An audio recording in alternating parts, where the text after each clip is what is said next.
मौसम से जुड़ी जानकारी और लाइव मौसम खबरों के लिए हमारे YouTube चैनल को सब्सक्राइब करें और बेल आइकॉन दबाकर हर अपडेट पर नजर रखें। पहाड़ों में बर्फबारी से यूपी के मैदानी इलाकों में बड़ी ठंड। आपको बता दें, दिसंबर महीने की शुरुआत के साथ ही अब ठंड ने अपने तेवर दिखाने शुरू कर दिए हैं। मौसम विभाग ने रविवार को यूपी के कुछ जिलों में बारिश की संभावना जताई है। बढ़ती ठंड के साथ कुछ जगहों पर कोहरा भी देखने को मिल सकता है। मौसम विभाग ने कहा है कि 48 घंटे के दौरान अधिकतम तापमान में कोई बड़ा बदलाव नहीं होगा। उसके बाद धीरे धीरे तापमान में गिरावट होने की संभावना है।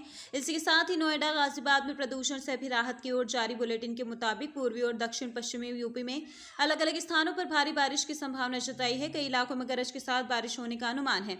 मौसम विभाग की ओर से बताया गया है कि पूरे उत्तर प्रदेश में एक या दो जगहों पर घने कोहरे की संभावना है।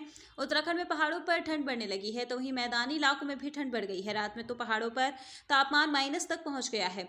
बद्रीनाथ, केदारनाथ में बर्फ की सफेद चादर बिछ गई है। बर्फबारी ने धाम को अपनी आगोश में ले लिया है। यहाँ 2 फीट तक बर्फ की चादर है। पहाड़ों पर बहने वाले झरने ठंड के कारण हैं। पहाड़ों पर बहने वाले झरने ठंड के कारण जमने लगे हैं। नीति घाटी के रात को तापमान -10 डिग्री तक पहुंच रहा है, जिससे यहाँ बहने वाले झरने पूरी तरह से जम गए हैं। नीति घाटी की बर्फबारी हुई थी, जिससे पूरे क्षेत्र में कड़ाके की ठंड पड़ रही है। वहीं मलारी से ऊपरी क्षेत्र के गांवों गमशाली, नीति, फरकिया, मलारी आदि में बर्फ जमी है। सर्दियां शुरू होते ही नीति घाटी के ग्रामीण शीतकालीन प्रवास चले जाते हैं, जिससे यहाँ के गांव में सन्नाटा पसरा रहता है। इन दिनों सिर्फ सेना के जवानों की ही आवाजाही होती है। उच्च हिमालयी क्षेत्र में इन दिनों पूरी तरह से बर्फ से ढके गए हैं, जिससे यहाँ निवास करने वाले दुर्लभ प्रजाति के वन्यजीव निचले इलाकों की ओर रुख करने लगे हैं।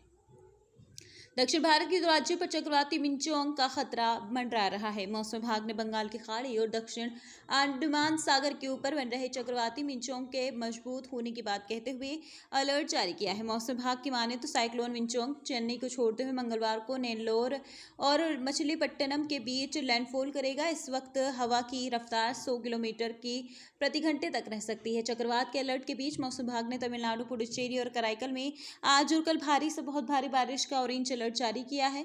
साथ ही पुडुचेरी सरकार ने पुडुचेरी, कराईकल और यानम क्षेत्रों के कॉलेजों में छुट्टी घोषित कर दी है। वहीं अन्य राज्य सरकारों ने अपनी प्रतिक्रिया टीमों को स्टैंड बाय पर रखा है। साथ ही दक्षिण रेलवे ने 6 दिसंबर के बीच तमिलनाडु में 118 ट्रेनों को रद्द कर दिया है, जिनमें राज्य के अंदर की लंबी दूरी की ट्रेनें भी शामिल हैं। मौसम पूर्वानुमान एजेंसी स्काईमेट वेदर की माने तो 24 घंटे के दौरान दक्षिण तमिलनाडु और दक्षिण केरल में हल्की से मध्यम बारिश के साथ 1 या 2 स्थानों पर भारी बारिश होने की संभावना दर्ज की गई है। वहीं तमिलनाडु, अंडमान और निकोबार द्वीप समूह, मध्य प्रदेश के पूर्वी हिस्सों और छत्तीसगढ़ के कुछ हिस्सों में हल्की से मध्यम बारिश दर्ज की जा सकती है।